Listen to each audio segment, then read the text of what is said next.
everybody, it's Mrs. Pound, and we are starting a new chapter, chapter 4.2, on oceans. Last chapter we covered was on water. This section, the first section, 4.2.1, is on ocean water properties. So our objectives are going to be to explain what affects ocean water salinity, explain what affects ocean water density and how density affects ocean water, illustrate how life-sustaining gases cycle through the ocean environment, and model why heat and light from the sun extend only to certain depths. So, the first thing I want to talk about are the sources of elements in the ocean. And the oceans are just super important. And yes, they are mostly water, but we know that there are other elements in there. Because we can taste the salt, say, in ocean water. And so, where do all of those elements come from? The first source are rivers. As rivers run through their channels, as runoff comes off of the land, they wash over minerals such as halide, and so they absorb those minerals and they bring them to the ocean, where there are chemical reactions also that occur, because a lot of chemical reactions happen in water, and so that is the source of some elements. Also, rocks on the ocean floor, just like rocks on land, rocks on the ocean floor also contain elements that will dissolve in water. And hydrothermal vents. There are vents under the ocean that release gases and different minerals as well that get added to the water.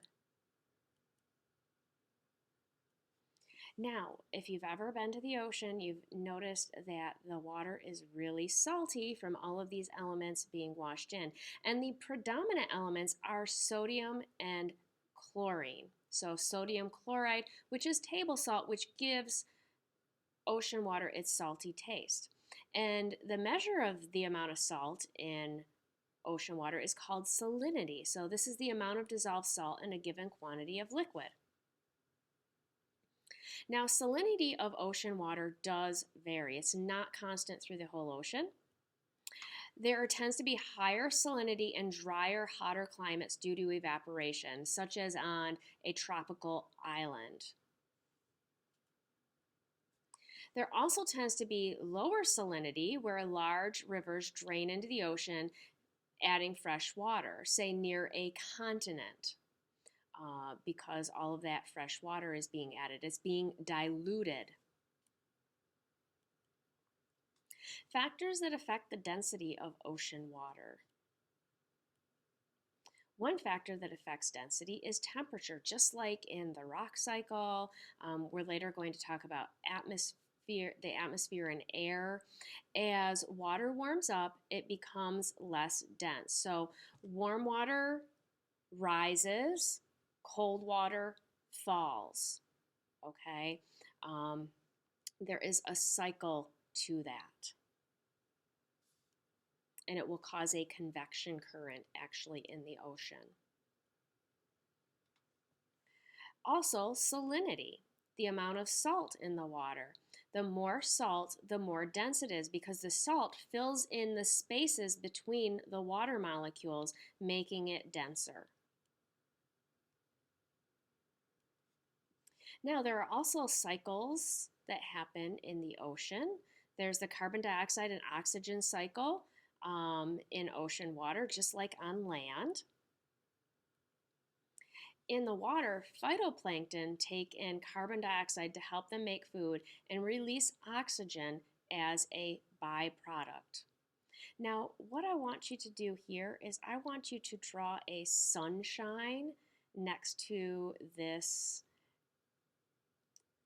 point, because phytoplankton use the sun, this is photosynthesis, to cause this to happen. And drawing the sun next to this will show me that you listen to the video.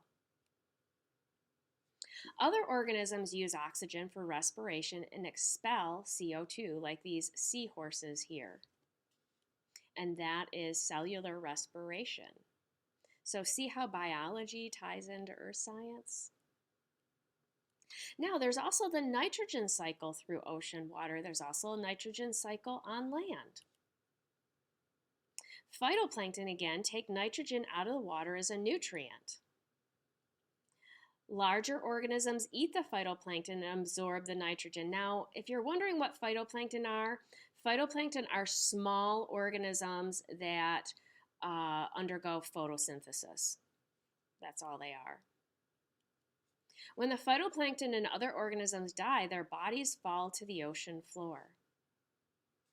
Bacteria break down dead organisms, which releases the nitrogen back into the water, just like this decaying fish in the background. Now, I realize this is on the surface, but things decay at the bottom of the ocean as well.